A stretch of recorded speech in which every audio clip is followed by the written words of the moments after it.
Sometimes I look at our politics and wonder, how the flip did we get here? How did we become so angry and so divided, so suspicious of one another? And then I remember, we've had this fight before. Nearly 200 years ago, America found itself torn between two very different versions of what democracy should be. The men at the center of that struggle were John Quincy Adams and Andrew Jackson. And the questions they fought over are still with us today. John Quincy Adams was everything you might expect from an establishment politician.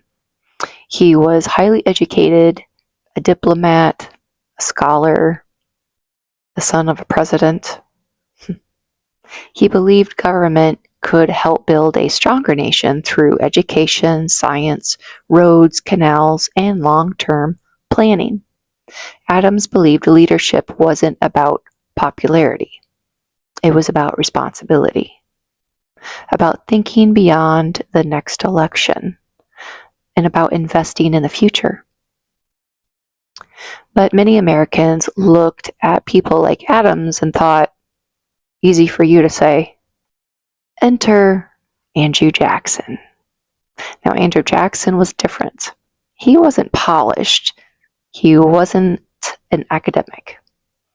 He was a military hero who spoke directly to the frustrations of ordinary Americans.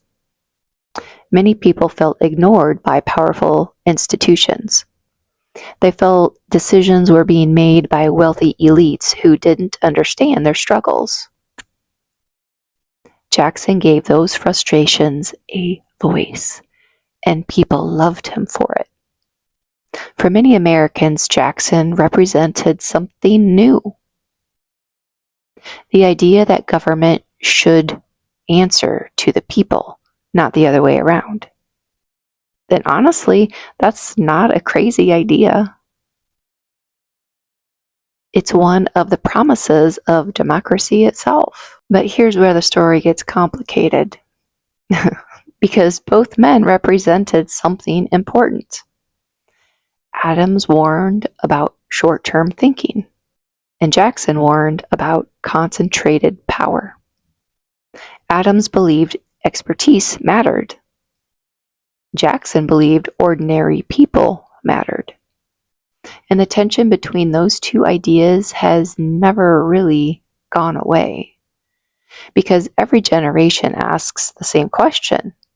Who should we trust? Experts, institutions, popular leaders, the wisdom of ordinary citizens? How much power should government have? How much power should wealthy interests have? And what happens when people lose faith in the system? So why does this matter today? Well, when I look around, I see echoes of that same argument everywhere. People feel unheard, left behind. People distrust institutions. Others worry that expertise and facts are being dismissed. And some fear concentrated wealth. Others fear concentrated government power. Different century, different technology, different faces, but many of the same questions.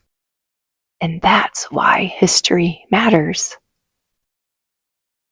Not because it tells us what to think, but because it reminds us that the challenges we face aren't entirely new. John Quincy Adams and Andrew Jackson weren't simply fighting over an election. They were fighting over a version of America, a debate about power, leadership, trust, and democracy itself. A debate that really never ended. Maybe history's greatest gift isn't providing answers. Maybe it's helping us recognize the questions And if we are willing to listen, the past still has something to teach us. If we only listen. Welcome to the White Rose Resistance.